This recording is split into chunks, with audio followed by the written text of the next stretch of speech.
ప్రభుత్వం ప్రతిష్టాత్మకంగా చేపట్టిన రైతు భరోసా కార్యక్రమానికి సంబంధించిన సర్వే ఈ నెల 16 నుండి 20 వరకు అన్ని గ్రామాల్లో వ్యవసాయ మరియు రెవెన్యూ శాఖ ఆధ్వర్యంలో క్షేత్రస్థాయిలో పర్యటన చేసి వ్యవసాయ యోగ్యం కానటువంటి భూములను గుర్తించి ఉన్నతాధికారులకు పంపించడం జరుగుతుందని, వీటి ఆధారంగా సాగుకు యోగ్యమైనటువంటి భూమి కలిగిన రైతులందరికీ రైతు భరోసా అందే అవకాశం ఉందని జిల్లా వ్యవసాయ అధికారి విన్సెంట్ వినయ్ పేర్కొన్నారు.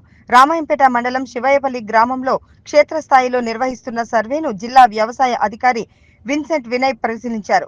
సర్వే సిబ్బందిని పలు వివరాలను అడిగి తెలుసుకున్నారు.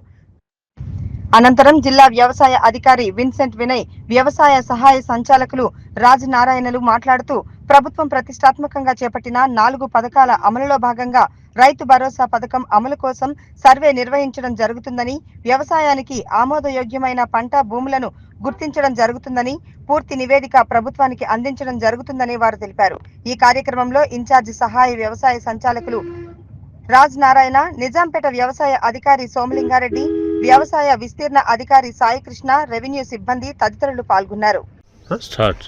ప్రభుత్వం ప్రతిష్టాత్మకంగా చేపట్టినటువంటి రైతు భరోసా కోసం సాగుకు యోగ్యమైన భూములన్నిటికీ కూడా రైతు భరోసా ఇచ్చే ఉద్దేశంతోనే ఈ నెల 16 నుంచి 20 తారీఖు వరకు సర్వే నిర్వహించడం జరుగుతుంది. ఇది ముఖ్యంగా వ్యవసాయ మరియు రెవెన్యూ పంచాయతీరాజ్ శాఖల సమన్వయంతో ఈ సర్వే నిర్వహించడం జరుగుతుంది.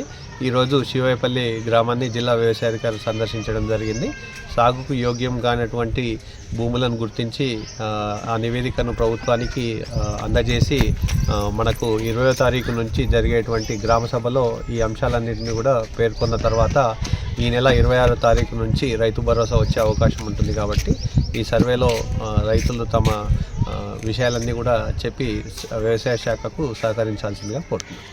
మండలంలో శివాయిపల్లి గ్రామంకు ఈరోజు దర్శించడం వల్ల మన రైతు భరోసా పథకం కింద ఈరోజు రావడం అయింది.